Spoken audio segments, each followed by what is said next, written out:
Rising from the sunlit plains of southern France, Montpellier has long been a city of contrasts, youthful yet ancient, scholarly yet rebellious, elegant yet delightfully unruly. Unlike many French cities that trace their roots to Roman times, Montpellier appeared relatively late to the historical party, first mentioned in the 10th century.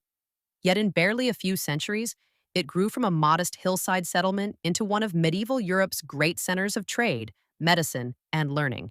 A city where scholars, merchants, and the occasional troublemaker all found a home. If you love history and stunning drone views, you're in the right place. Don't forget to like, comment, and subscribe to Horizon History for more stories from above. Montpellier's official story begins in 985 when a local count, Guillaume I, received the land as a feudal grant. He built a fortress on a pair of hills a few kilometers inland from the Mediterranean, safely away from pirates but close enough to the sea for commerce. The name Montpellier likely comes from Mons Pessolanus, meaning Hill of the Pilgrim, or possibly Bald Mountain, depending on which historian you ask, and how many glasses of Languedoc wine they've had. By the 12th century, Montpellier was booming. It stood at the crossroads of trade between Spain, Italy, and Northern Europe, and its markets were famous for spices, silk, and, to the occasional visitor's surprise, live exotic animals. One medieval chronicler described a merchant offering a leopard and two parrots in the town square, proving that even in the Middle Ages, Montpellier had a taste for the exotic. The city's location also made it a meeting point for Christians, Jews, and Muslims, who lived and traded together in a rare spirit of tolerance for the era. Jewish scholars taught medicine and astronomy, Arab physicians introduced advanced medical texts, and Christian students eagerly copied them, often without credit.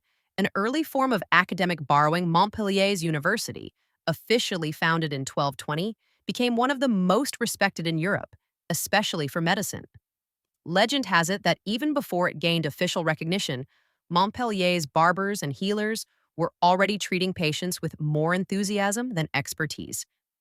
The city later produced some of Europe's great physicians, including François Gigot de la Péronie, personal surgeon to King Louis XV, and the unfortunate namesake of Peyronie's disease, a reminder that not all legacies are glorious.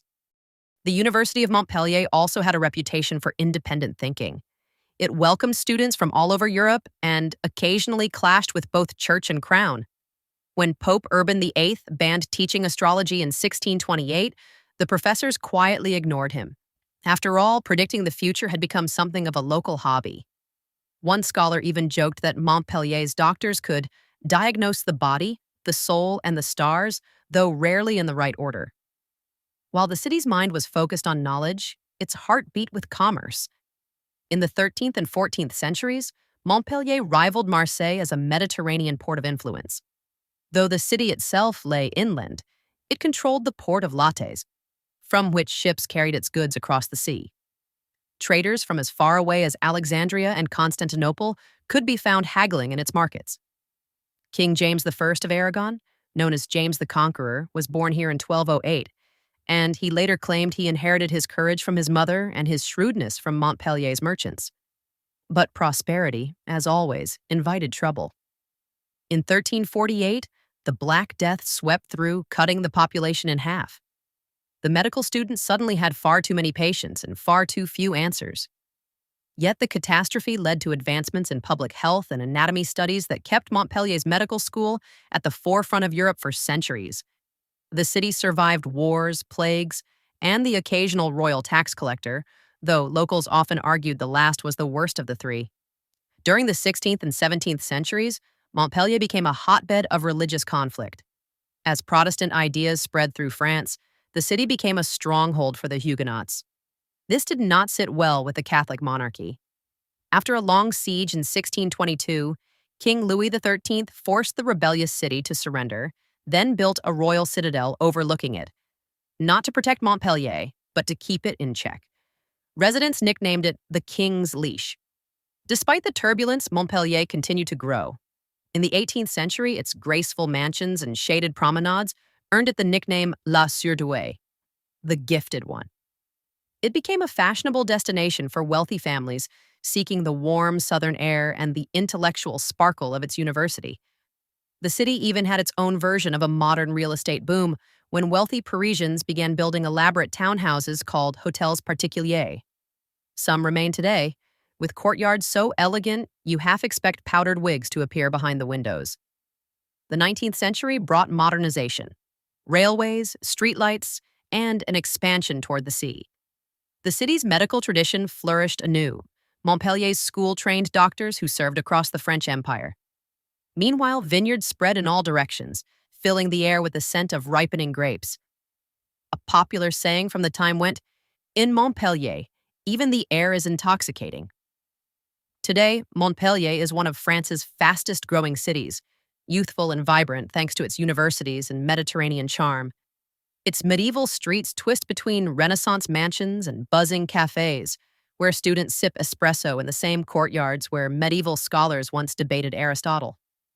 The old citadel is now part of the university, proof that time has a sense of irony. Montpellier has no Roman ruins to boast of, no grand river, no towering cathedral to rival Notre Dame. What it has is something rarer, a spirit of curiosity and reinvention that has kept it alive for more than 1,000 years.